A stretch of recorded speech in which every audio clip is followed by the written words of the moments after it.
और इसी के साथ आपको बता दें, मुख्यमंत्री पुष्कर सिंह धामी ने अधिकारियों को निर्देश दिए हैं। सरकारी भूमि से अवैध कब्जे को हटाने को लेकर अभियान के तहत भूमि से हटाए जाएंगे अवैध कब्जे। बड़ी खबर आपको बता रहे हैं, जहां पर मुख्यमंत्री पुष्कर सिंह धामी ने अधिकारियों को दिए निर्देश। सरकारी भूमि से अवैध कब्जे हटाने को लेकर निर्देश दिए हैं। अभियान के तहत भूमि से हटाए जाएंगे अवैध कब्जे। ये बड़ी खबर आपको बता रहे हैं, जहां पर लगातार सरकार का फोकस बना हुआ है कि किसी भी सरकारी भूमि पर भूमाफियाओं का कब्जा ना हो, अवैध कब्जों को हटाया जाएगा। चलिए अपडेट्स के लिए सोनू हमारे साथ लगातार बने हुए हैं।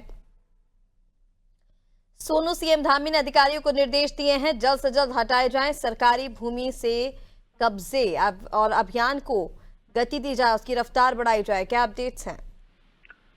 देखिए ऋषिका, एक रोज पहले ही मुख्यमंत्री को कुछ इस तरह के इनपुट मिले थे। सरकार के पास ये जानकारी आई थी कि कुछ क्षेत्रों में फिर से जिन क्षेत्रों में पहले मुख्यमंत्री के निर्देश पर मुख्य सचिव के नेतृत्व में पुलिस प्रशासन, राजस्व विभाग, नगर निगम प्रशासन, जिला प्रशासन की टीमों ने, वन विभाग की टीमों ने आपसी समन्वय के साथ जो अतिक्रमण हटाया था, उन क्षेत्रों में दोबारा से अतिक्रमण हो गया। तो एक तो ये सुनिश्चित करने के लिए कहा गया है अधिकारियों को कि जिन क्षेत्रों में पहले अतिक्रमण हटाया गया था, उन क्षेत्रों में दोबारा अतिक्रमण आखिर कैसे हुआ, इसको हटाने की कार्रवाई सुनिश्चित की जाए। इसके साथ साथ जिन क्षेत्रों में अवैध रूप से कब्जे कर लिए गए हैं, कुछ भूमाफियाओं के अतिरिक्त जो अन्य लोगों ने कब्जे किए हैं, अलग अलग विभाग की जो भूमि है, नदी किनारे कुछ ऐसी भूमि है जो सिंचाई विभाग की भूमि है, कुछ फॉरेस्ट विभाग की भूमि है, और इसके अलावा राजस्व विभाग के साथ साथ कुछ नगर निगम की भी, और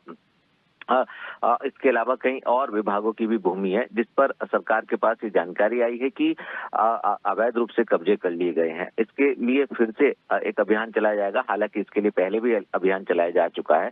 एक बार फिर से अभियान की शुरुआत होगी और मुख्यमंत्री ने साफ तौर पर दो टुक अधिकारियों को दिशा निर्देश दिए हैं कि आपसी समन्वय के साथ इस पर सख्त कार्रवाई की जाए। चूंकि एक और जहां सिस्टम से जुड़े अधिकारी और कर्मचारी ये सुनिश्चित करेंगे कि जिन क्षेत्रों में अतिक्रमण हटाया गया था वहां पर दोबारा से अतिक्रमण ना हो। इसके साथ साथ ये भी सुनिश्चित किया जाएगा कि जिन क्षेत्रों में अभी जो कब्जे किए हुए सरकारी भूमि पर उनको हटाया जाए, और इसके लिए जो लेटेस्ट तकनीक है उसका भी उपयोग किया जा रहा है। डिजिटल माध्यम से भी ऋषिका ये अपडेट किया जा रहा है कि आखिर कितनी ऐसी भूमि है जिस पर अवैध कब्जे किए गए हैं और कितनी ऐसी भूमि है जो कब्जों से मुक्त करा दी गई है। तो कहीं ना कहीं इसका भी डेटा तैयार किया जा रहा है। उम्मीद यही की जा रही है कि मुख्यमंत्री के निर्देश के बाद अब अधिकारी एक बार फिर से एक्टिव होंगे और फिर से अभियान के तौर पर अवैध रूप से जहां जहां सरकारी भूमि पर कब्जे किए गए हैं उसको कब्जा मुक्त कराया जाएगा। बिल्कुल सोनू, और देखिए अब देखना ये होगा, हालांकि लगातार सीएम धामी की ओर से इस तरह के निर्देश दिए जा रहे हैं और कहा जा रहा है कि जितने भी अवैध तरीके के कब्जे सरकारी भूमि पर किए गए हों उनको हटाया जाए। अब किस तरह से तेजी आती है और किस तरह से अधिकारी यहाँ पर काम करते नजर आते हैं भी देखना होगा। फिलहाल तमाम अपडेट्स के लिए बहुत शुक्रिया।